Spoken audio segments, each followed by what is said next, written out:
InfoWay, state of tools, state of how we're proceeding with implementations and some things like that, which I think will be of great interest to you, considering that you're actually doing work on some of the tools that Attila and Greg will be talking about.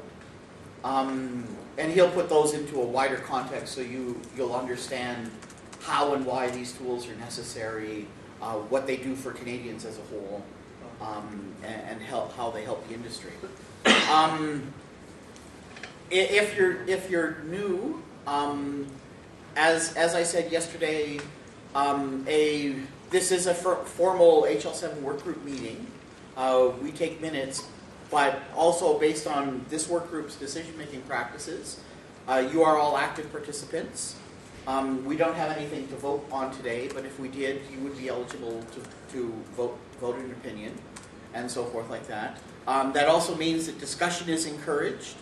If you have something to say, or a question or anything like that, please speak up. This is an open forum of equals, as opposed to a situation where we're talking at you or anything like that. Also with that, because one of the things that I want to make sure of as a carryover from yesterday is some of us have been doing this for a while. And we may make assumptions about something that you know. If there's anything that you'd like to stop us on and say, you know, could you explain, for instance, OMG? Yesterday I threw OMG out there 4 or 5 times. I never defined what OMG was. It almost sounded like, oh my god. Yeah. You're like, oh, it's ISO, this, and OMG. And in our community, things like ISO, OMG, and stuff like that are well known, and we make jokes about what OMG is, but but if you're unfamiliar with something that we say, or we use a healthcare IT colloquialism, as it were, please stop us, right? So for us, for instance, EMRs and EHRs are highly significantly different things. If you just look at the words, you go, why? Electronic health record, electronic medical record. You know, what? Why? But generally, for instance, in Canada, because it's different. It's different in the U.S. Electronic medical records describe what occurs in a community clinic. Electronic health records describe what occurs or what's stored in the jurisdictional repository. Right? And so there will be things like that. Please stop if we're presenting, if something like that comes up, you know, just so that you're clear. A lot of times we have to do that. Somebody uses something and you go, what exactly are you, do I think I know what you're talking about? So I mean, it's expected, okay? It's actually encouraged. The rule is actually, if you went to an HL7 meeting, you could, in any of the meetings, right? You could sit in a meeting and you could ask questions. The chair may take prerogative and say, we're discussing this right now, could I explain it to you after the meeting or something like that, so that, because there might be work to be done. Because of the nature of this meeting, we're encouraging you to step forward and talk about it right now. Okay. I covered that. Next thing, ITS. We played with the schedule a little bit yesterday, and what we decided for this morning, as we would talk, and because of the room and the people in the room and so forth, that we would talk a little bit about an ITS, which is, ITS stands for Implementation Technology Specification. ITS has come to mean something in HL7, which means specifically an ITS describes the format of what goes, we use the phrase, over the wire. Okay?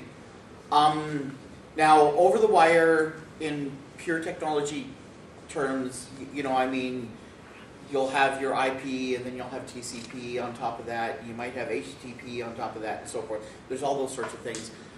We're generally talking about the serialization format of what gets exchanged.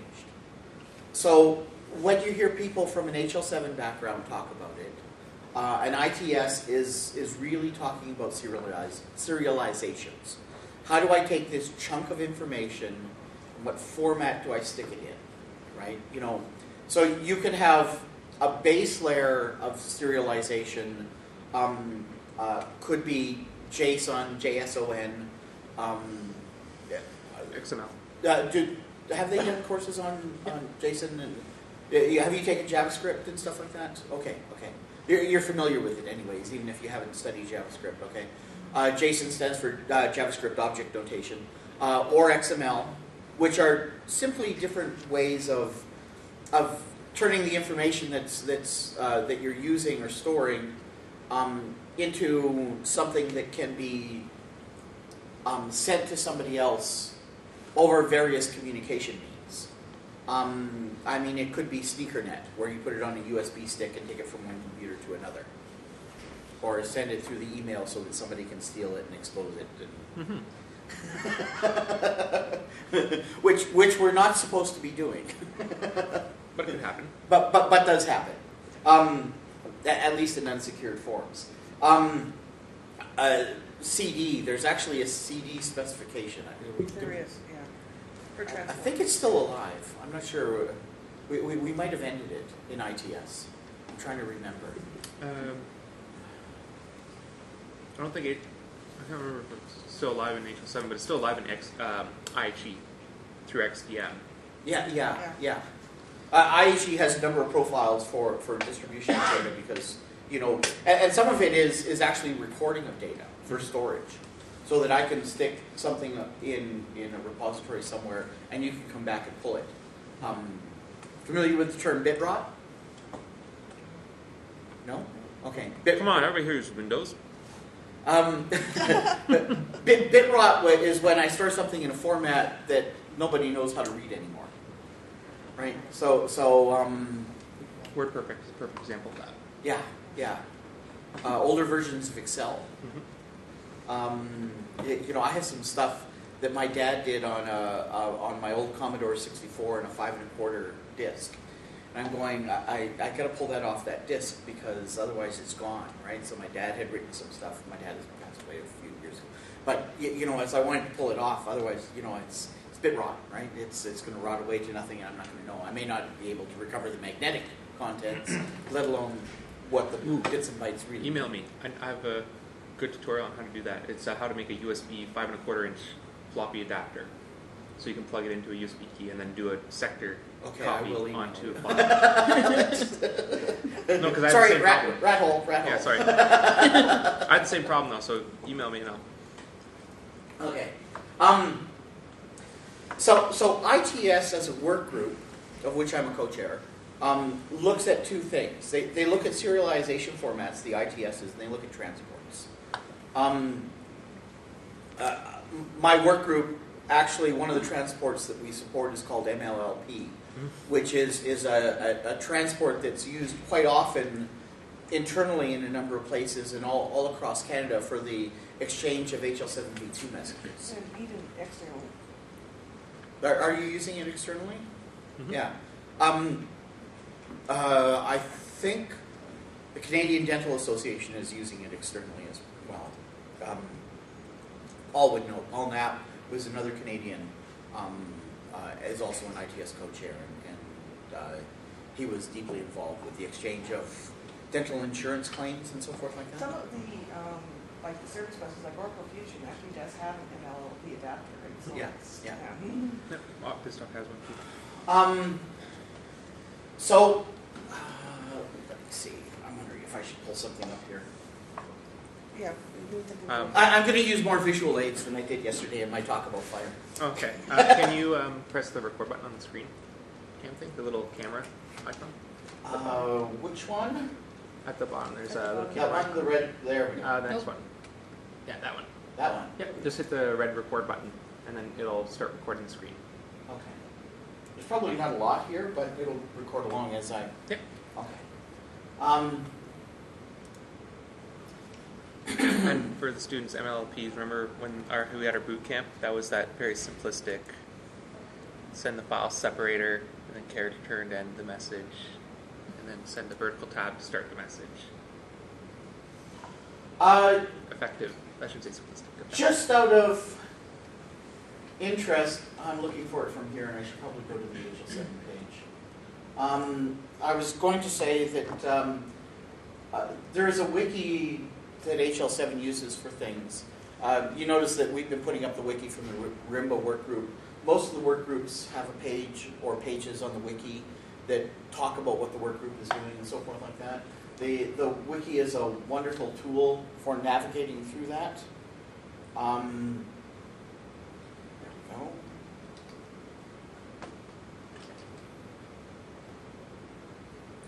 I may not remember my password on this, so I'm not sure what we will have access to. If you forget, I can log in. Yeah, that might, because mine is stored on here. I don't want to remember any of my passwords, because besides being too old, I'm too lazy.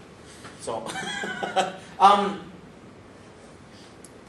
the ITS looks at two sides of things, the transport and the serialization. And we've been very much involved in the serialization and the discussions around serialization as we go forward. You'll hear us mention about the difference in data types as a thing. And this is, and Attila may talk about some of that with the upcoming maintenance releases and where Canada is going. And I'm not exactly sure where we're going with the maintenance releases, so I'll leave that to you. There are two versions of data types which sit at the core.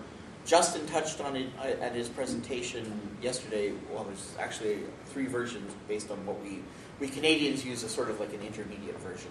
Mm-hmm. But there's release 1, which was the original HL7 data types, and there was release 2, which was a joint HL7 and ISO, International Standards Organization, kind of coming together to produce an international specification that was accepted by multiple standards bodies.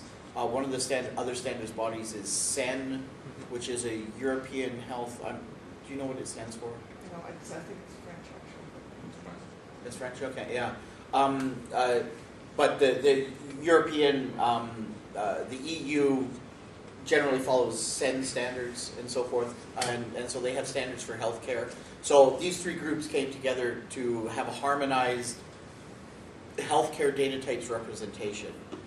In HL7 terms, this was called data types R2. Layered on top of that is then how we serialize this across the wire. What are resources? I'm actually showing you something here that you probably shouldn't be doing. Well, see, then this won't get in. Well, no. It's not that you're not allowed to do. It's that we discourage you looking at the ballot site as the prime source of the information. The college does has access to the normative editions. Yes, you have to log in through Info Central, and then you can download it through IMPWay. But as I mentioned before, I'm lazy, and generally the ballot site contains a bunch of these stuff. Ballot just opened yesterday. Yeah. Also, what's the status of HL7 and coming an open, not open, but free? The free IP. The free IP thing. I thought April 1st. I thought it was an April Fool's joke when they announced that. I'm going to get you to remember. Well, they're voting on the bylaws on the 30th. Oh, okay. And then expected 31st, I think. So, yeah. And then they're expecting that that's going to be just a clean pass. Okay. Then you can use it April 1st. Okay. So you'll be able to log in, or you'll be able to access these April 1st if it passes for free of charge. Theoretically. There's discussion about what that exactly means in terms of implementation. Yeah. I mean, even for my user ID, I still have to log in through Info Central to actually get download standards as a rule.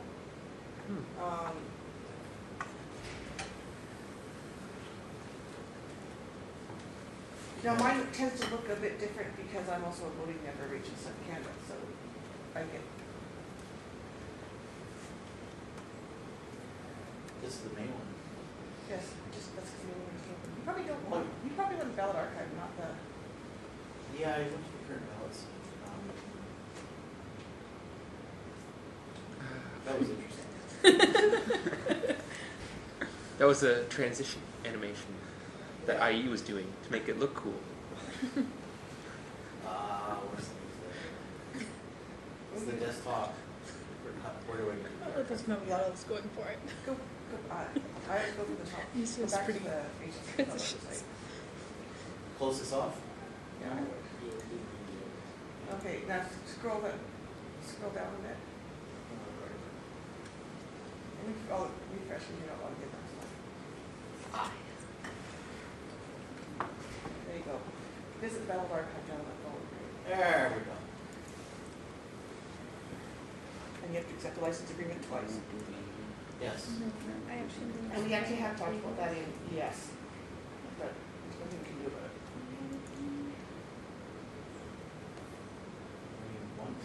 it. Wait until you go to the archive to get it. Oh, yes. So you want the January ballot or? Either one. Ballot site should be good, right? Yes, there we go.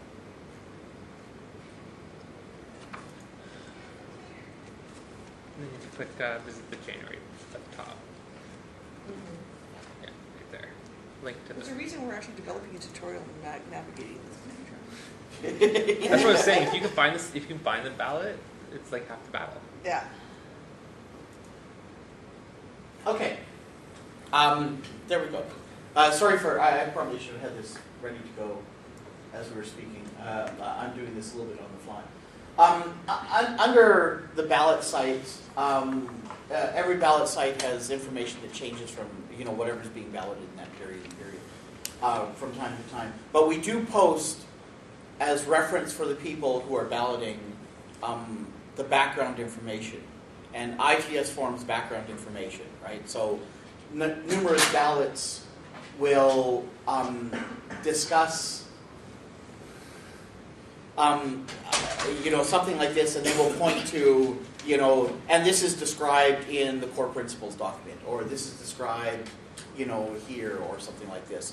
And so ITS forms one of those things. There is a number of sections under implementation technology. There's structure, the guide, the data types. There's also the UML data types, which essentially became ITS R2. I believe, no, the abstract is done here.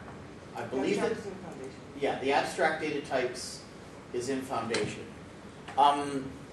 What that means, as you're looking at the specifications and so forth, abstract is the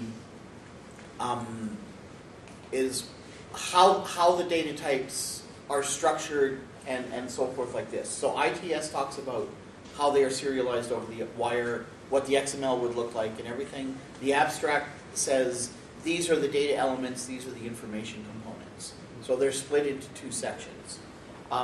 The ITS, which is what actually gets sent, is a separate component and is defined specially. So you can actually have multiple ITSs.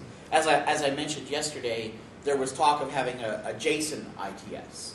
So the ITS is simply around the serialization format. You could have a binary ITS if you so chose. Yes. We had looked at a binary XML because of the binary XML specification, whether we should look at that. As we are looking at message reduction, this is from a few years ago. Some of those discussions have lapsed. There is a RIM serializations ITS, which I think I just found out that we have to reballot today, which is similar but not the same as what Jason was talking about. Yes, sorry, Justin. That's okay. JSON. You're mixing JSON. And we have a guide, we have data types, and then we have the structures. So the structures define how the rich data types are actually translated down into the component parts.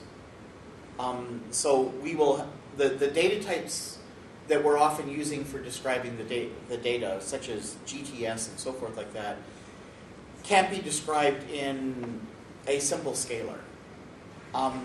so there's a number of things that are described in there of how the components fit together, what the components mean, what you need to do, and then how it's the format for the serialization of this for the over-the-wire exchange. Yeah, so if indicates in XML what things end up in elements, what things end up as attributes, what things end up, right? Yes, Yeah. yes. Why things are done in a certain way. The rules that go into the ITS are then utilized to do the schema generation, form the data types, and so forth like this.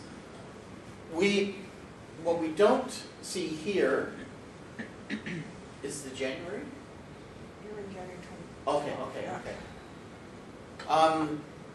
We recently put forward another ITS besides data types 1 and data types 2 called, which people refer to as data types R2B. R2B2? R2B isn't backwards compatible. Yes. But you'll generally see described as wire format compatible. Oh. This was a short-term solution to the problem of migration from data types type 1 to data types type 2.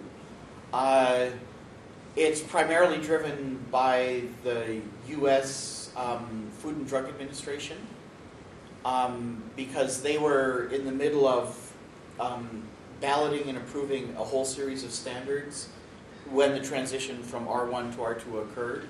So there was a bunch of people that implemented based on the R1, and as they were going through and defining further and further messages, we transitioned to R2. So the messages were then coming out in R2 format, and they said we can't cause the R1 people to now just all convert, but we have new things that need to, and so we came up with the idea of what we call R2B.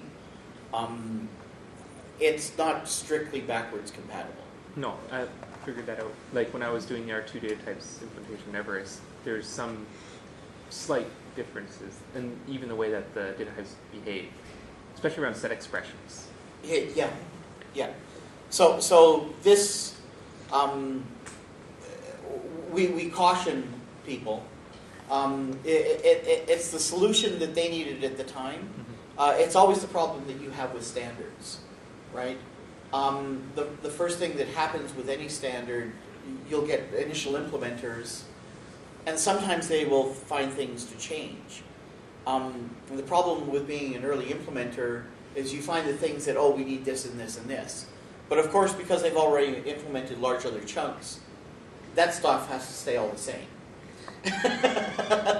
But you may find that there's something in there that, we could do this better. So often the next release causes them to change things that they don't want to change, but they need the next release to adapt the things that they identified were problems in the first release.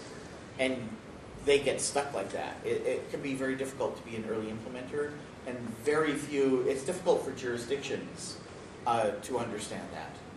When I was working with InfoWay, it was a continual problem explaining, that standards do change over their life, that you discover things and so forth like that you may or may not want to implement, and it causes them issues.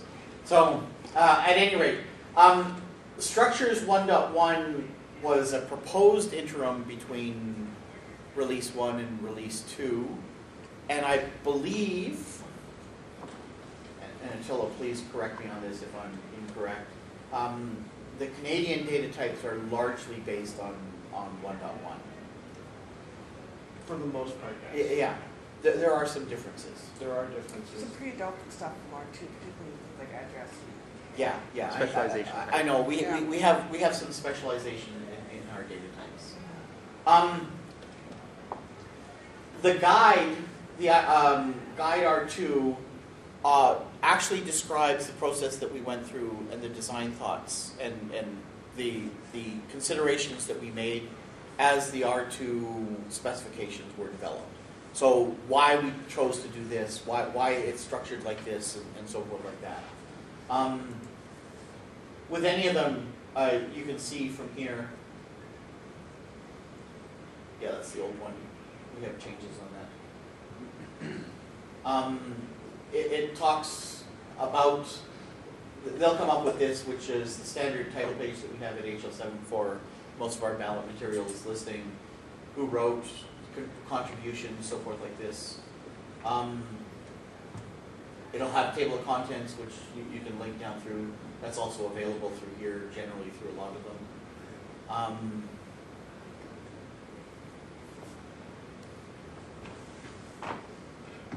It goes on and talks about where you'll find specifications for certain things, where to refer to. I believe the ISO pieces for the healthcare data types are available. And they are available, but you have to pay for them.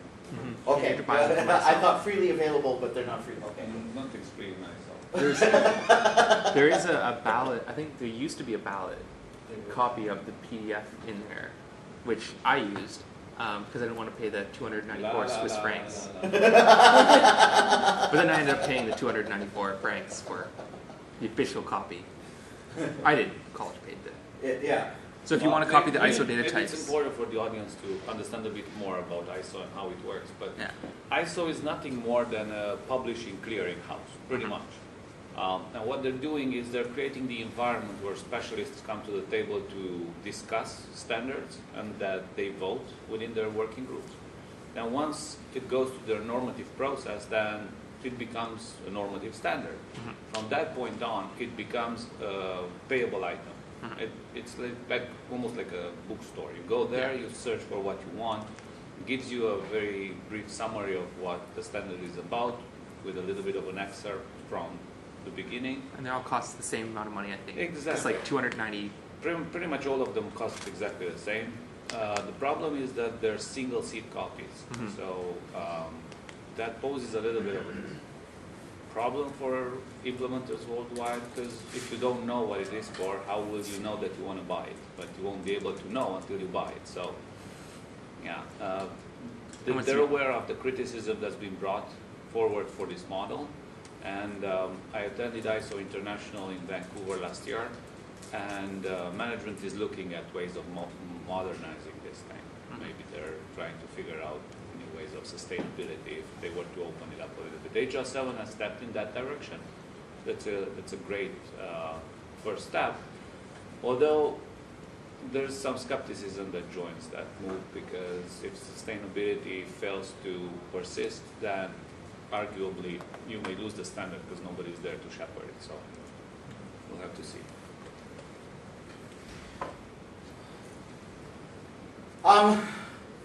So understanding that, I mean, and generally as students, what would happen is that the college may have a copy that's available for student use and so forth like that.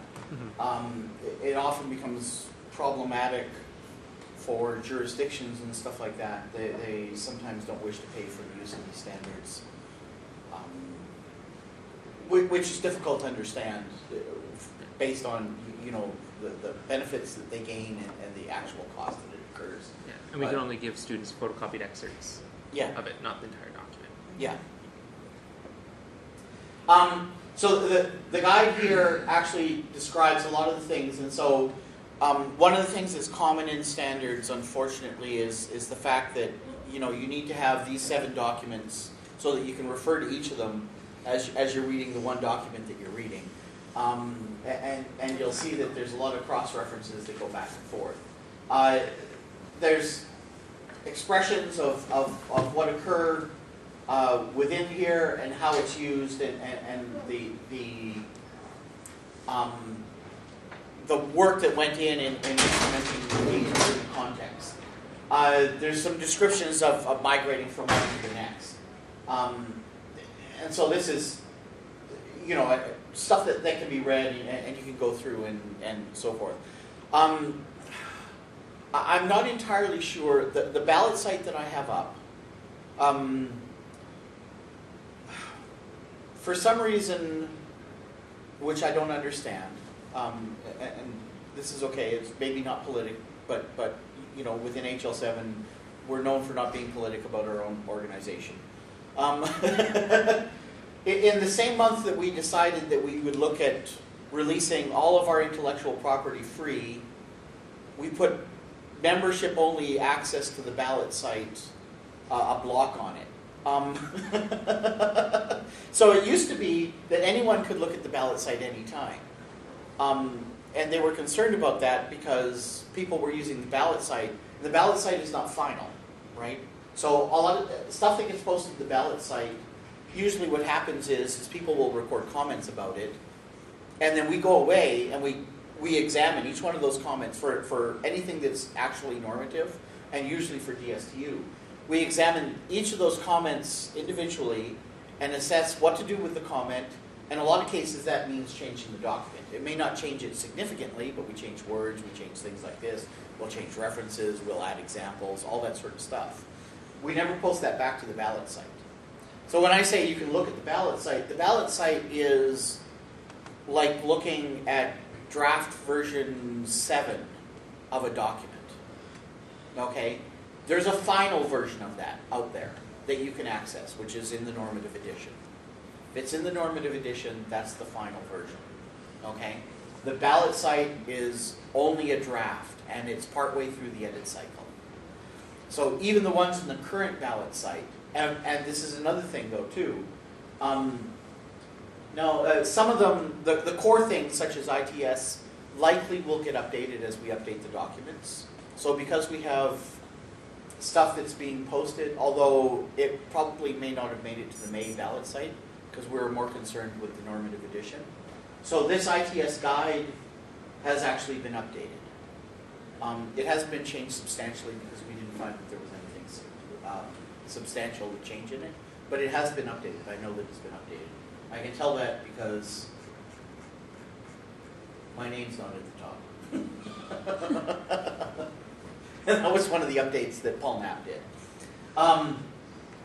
You'll find the same on the structures R2 and the data types R2.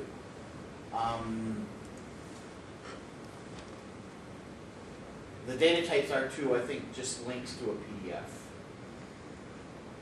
Yes. That actually might be the way that you can get the ISO PDF.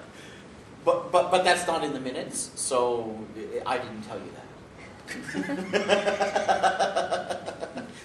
You found it on some Russian website somewhere. There's one exception to the paying rule, and that is if standard is being balloted, then anybody who works on it has the right to see it free. Yes, yeah. So maybe... Well, they do have a couple of standards that are actually free. So like the 2-character country codes, which is a standard, is free, right? Yeah. But I think that they regretted that one. People started using it, and I think that they were, hey, you're supposed to, and then everyone was using it as like, oh, okay, fine, it's free. So the character codes, like for instance, you see a CA website, that's actually, the CA is part of the 2-character country code set that ISO maintains, and they allow that to be used as a free standard, I think, because of complaints from the IETF, because they were using it and then ISO, yeah. And we're now having a challenge with that standard in that there's an argument going on that our jurisdictional code route code should be CA-jurisdictional 2-character. Yeah. There's a standard for that as well. So these standards sort of grow on each other. So I mean, this document, I believe this document, this is probably not the final document, because it's the document, the way that the balloting work is we try to align ISO ballots differently than HL7 ballots, which means that you have to coordinate things. And when they go into, and I don't know the formal ISO terms, so please forgive me, but there's like a 3rd and a 4th ballot, and essentially, the 3rd ballot and the 4th ballot, the document is nearly fixed. There are no changes that occur to it. This is something unusual for HL7 people, right? So, like, very seldom do we have a ballot site document that actually has no changes, that it goes from that point to the next point on. So this took some education because we were putting things up for ballot. We're saying it's going up for ballot at ISO, and so we're running a ballot HL7, And people viewed that as an opportunity to change things all over the place. I don't like the wording here. I don't like it. And they had to go, sorry. It's not allowed at this point.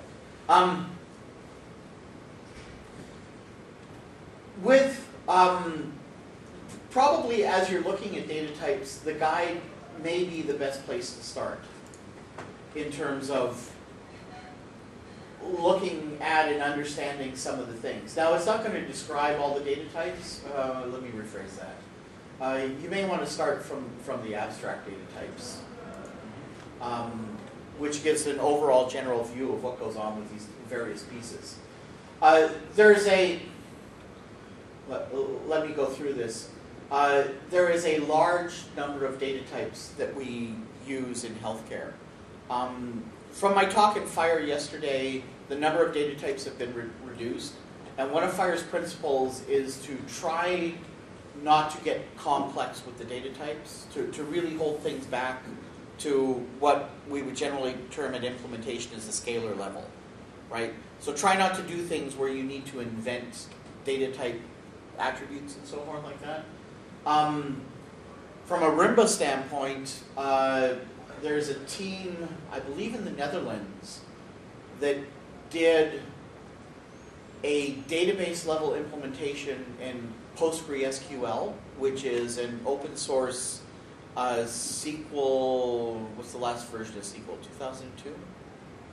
Anyways, the last version of the SQL standard compliant database is freely available. It runs on Windows, runs on Macs, runs on everything.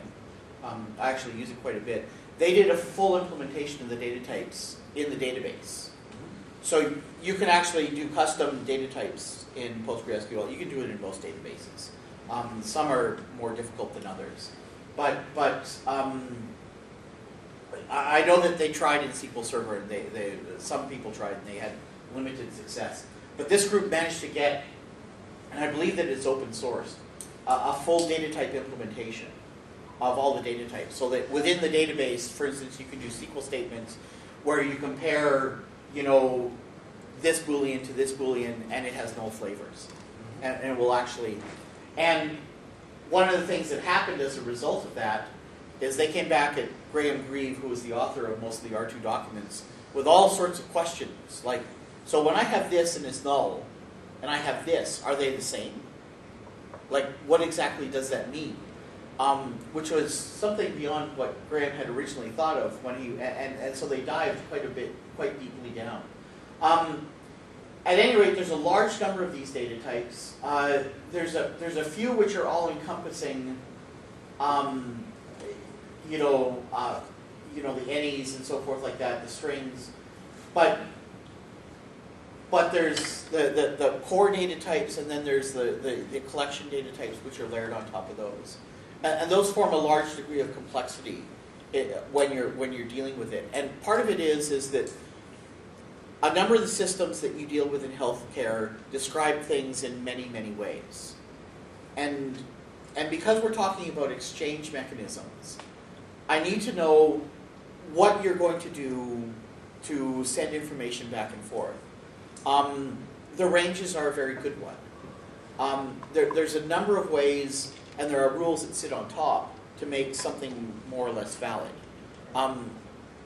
In order to exchange a range, I might specify a low value and then the range. Like, how I may specify a center point and the range. I may specify a low value and the high value. Okay? Now, what I haven't mentioned here is the null values that actually come into this. Because when you're looking at ranges, you may actually have no top-end value. So sometimes when you specify a range, I may give you a low value and a null value for the top end, saying that it goes to infinity. Or the low value goes to negative infinity, as it were, which is a relatively strange concept. So the data types are looking at all these sorts of things. Part of it is because the systems that we deal with have been recording the information in various formats. And so one of the things that the data types will do will define the mechanisms so that you can say, when I send you data, if you've given me this and this, it's valid. But if you haven't given me, like if you've only given me low value in a range, you've sent me invalid data, right? And I can reject it. I can say that your data is incomplete. You're non-compliant. But it's not so restrictive, and this is a tough one for a lot of the implementers. To start accepting any kind of a message, you don't know where they're going to start from, and you may decide in your individual trading agreement, particularly in R3, that I'm only accepting high values with a full range. As you get more and more open with the systems that you support, you may find that that's overly restrictive. So they're giving you a valid range because they're providing you a low value and a range, and you're rejecting it. And this causes problems because as implementers, one of the things that we look for is ways to cut down. Remember I was saying yesterday about chopping off those options that, okay, I don't need to do this, I don't need to do this. I've got a week to implement this. If I just do the high value in the range, then I can get it done. If I have to cover all the possibilities, it's going to take me a month. And so we tend to look for those shortcuts around it, and in some cases, some of the shortcuts don't exist. And this was, I think, a lot of the problems that they've approached on both the Message Builder tool and the Everest framework. And so a lot of you will be familiar with that. And you'll be looking at some of that too, particularly on Message Builder tool and stuff like that when you're looking at testing. Because I'm not fully aware of the parameters of the testing, but you need to be aware that here are the full set of situations where it's valid, just talking about ranges. And unless it's constrained in the Canadian situation, some of these may be, they're not for ranges because, of course, each of the jurisdictions has decided to do it differently. We do have some flavors on ranges where we Yeah. constrain things. Yeah. There are some constraints, but in a lot of cases, when one jurisdiction, like Alberta, says, I'm going to give you the high value in this, the next jurisdiction over is Saskatchewan, I need to be different, so I'm going to give you the center value. and they're sometimes intentionally like that, I swear. I don't think it's actually intentional, but it feels like it is. Yeah, it really does. It's really driven from the data that they've collected Yes. over time and historically, right? So one of the Well, that's challenges... what they tell you. Yeah, one of the challenges we always find with jurisdictions is that we have this set of data and that's all we have. I can't go back and create data that didn't capture. From an application development perspective, we always encourage them to capture as much data as possible, right? So that we can fill all these values, but case being, some of the data is pretty old, and it's got history to it. So the best way we try to find within the data types a way to describe that data so it means and has value to the person reading it. There's another reason as well, which is once again beyond what most people in IT think about. There's a legal reason. When you create data in healthcare, you are then legally responsible for the data that you create. So if I simply capture data and send it back to you as I captured it, I am not legally responsible for what that data is or what decisions you made based on that data. We change it. If I change it, that change implies some form of interpretation, and that makes me part of the responsibility chain. And so when we have, and I'm sure you've approached this in the courses, we talk about the custodians of the data, right? And the custodians are responsible for keeping it. They're not responsible for the actual contents, right? So they will manage who has access and so forth. They will collect. And jurisdictions like the province of Ontario and so forth are generally called custodians. They're not the creators. And so custodian has a very specific role associated with it in legal terms. When you talk about medical practice, they're conscious of this because when you're talking about medical software, healthcare software, if a physician makes a decision based on the data that was displayed,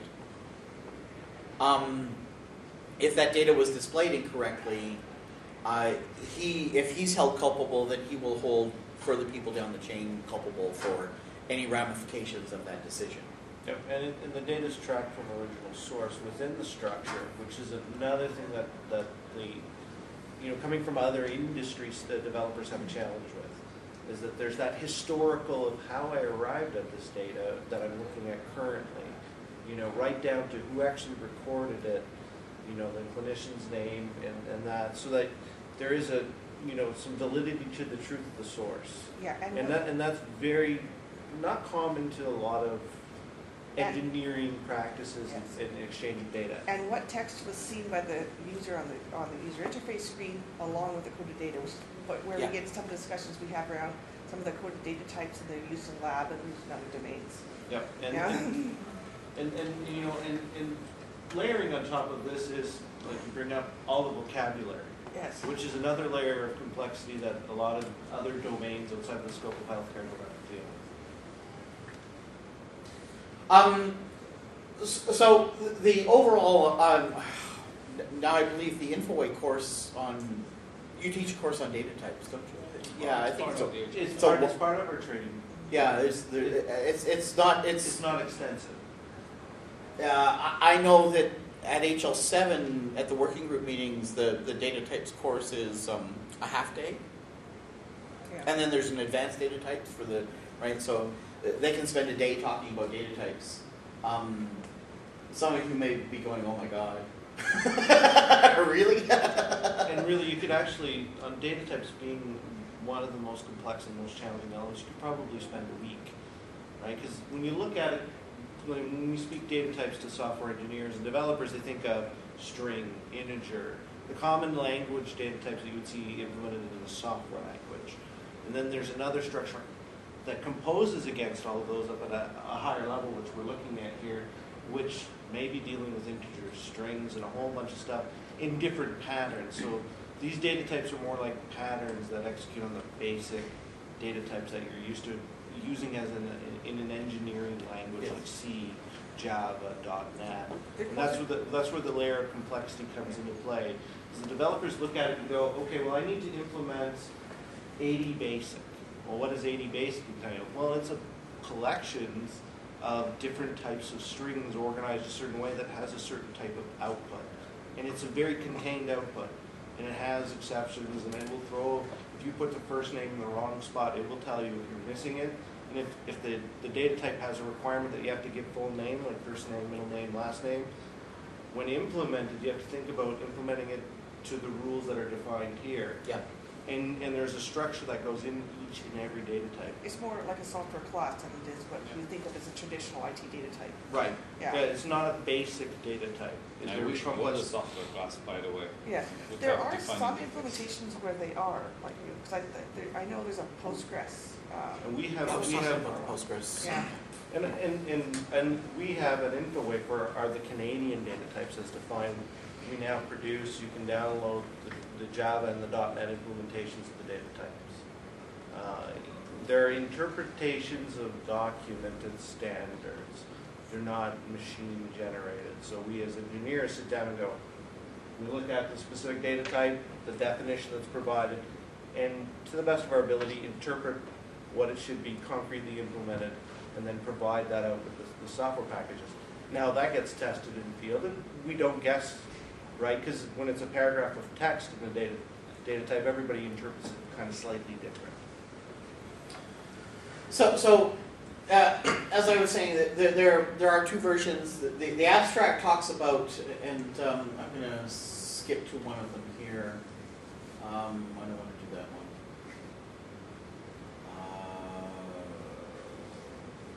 let's see. Yeah, let's go to C. Right. So in the abstract version, you will see a lot of text that describes what actually occurs in the data type and so forth like that. When Graham wrote the R2 spec, he included OCL for machine processability of, in general terms, of what the data types is. I think he has an OCL processor somewhere. some people have implemented OCL processors. You can pull the OCL out. He's described the components of that data type so that you know what actually goes in. And these are in, you know, general terms, right?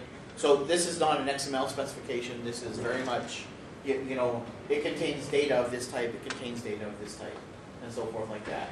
And as you can see, it's built up of many things. This is a somewhat more formal description of what he had, and then he goes into the components. Let me see if I can pull it up in here.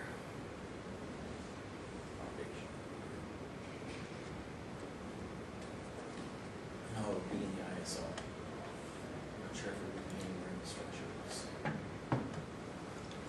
structures. The structures document, the XML structures, is going to describe the mapping between the concepts in the abstract to the actual serializations.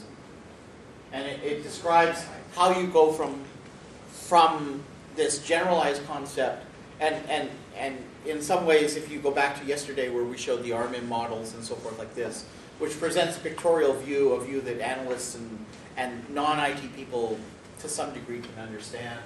This then describes how you take that and you turn it into something that I can send using formal XML, generate schemas that will validate and so forth like that. Now, as we said yesterday, the schema is not the be-all and the end-all of the validation or anything, but it does allow a basic level of structure definition for what goes into them.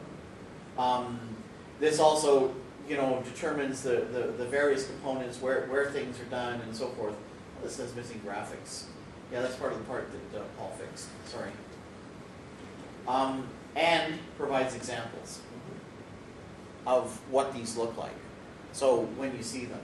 Now, part of the problem is that you may not always be able to translate the example here into what you see in an individual instance given the XML generation, because of the generation rules and the naming that goes with it.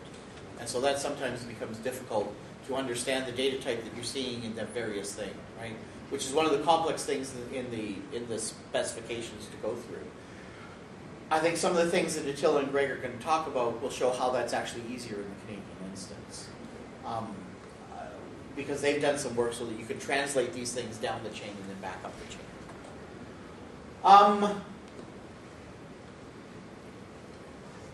They have provided some of the like little chunks. I believe that the graphics that we're missing up above are showing when you see something like this and then what's actually you see below it, right?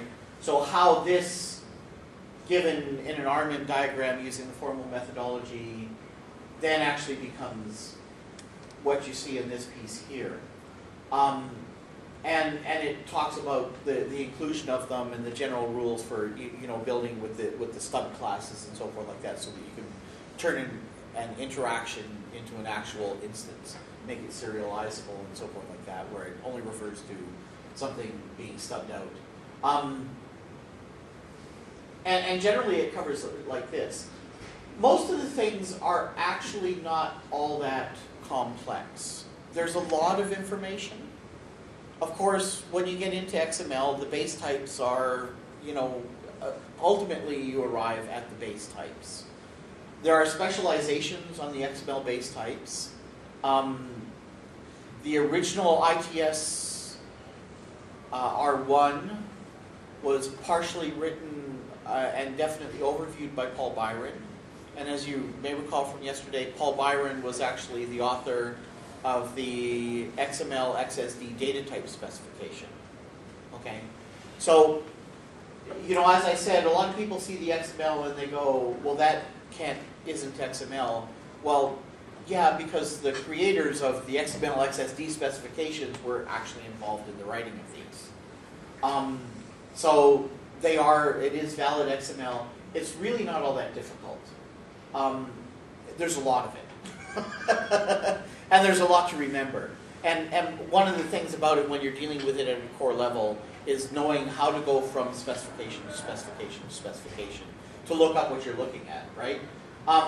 fortunately, they are arranged as you can see, right? Where, you know, when you go to the abstract data types, the abstract is going to give you a lot of the information that you need. And then you can then translate that after a while and some familiarity into what you're really looking at in terms of the actual serialization, the physical, the ITS, you know, the XML ITS. And, you know, I don't have the time in our talk this morning to actually cover everything that's included in all the ITS specifications. That's a longer subject. But you do get an overview of what happens with here. You may be familiar, now this is, in HL7 terms, what we call HMD format. In Canada, we use a table-driven format, which is highly similar. It's not identical to HMD format, but it is similar, and a lot of the specifications are actually produced with the table format. And you can navigate from within the table format to, you see how they specify, and that's part of, I think, what Greg and Matilda will show you in the next piece. One of the small things, it's actually one bit of a number of the things that they have available for the various things, right?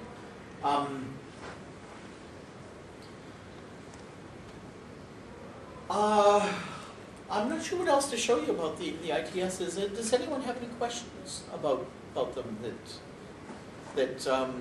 because Justin mentioned that we should take a look and see how the ITSs are done and we have a project working with IMBAA starting this week. Yeah. The students that are most applicable to this haven't even started looking at this yet. Like, we're just getting the MBT installed and getting them familiar Yes. with it. So they don't know the questions to even ask. I mean, it's a good overview, but until they start looking at the messages. Yeah, and that's I think all that we could really touch on was an overview. It's not set up as a class where Like, I've given them access Yeah. to the InfoWay site to start looking at this, but do they have access to the well, I do. Okay. So They'll have access Yeah. to it, right? Yeah. I've been letting them use my access to start off with, to do some reading. Yeah. And whoever needs accounts, we just create. Yeah. For those that are more visual, the UML picture of the data types is actually often quite useful when they're creating. But, yeah. Is it in the specs anywhere? I think so. Look at, if you go back to the table of contents. Other thing, right? Are you talking the class? There used to be There's a a class diagram of the, and it's in the training material too. I haven't seen it in a while.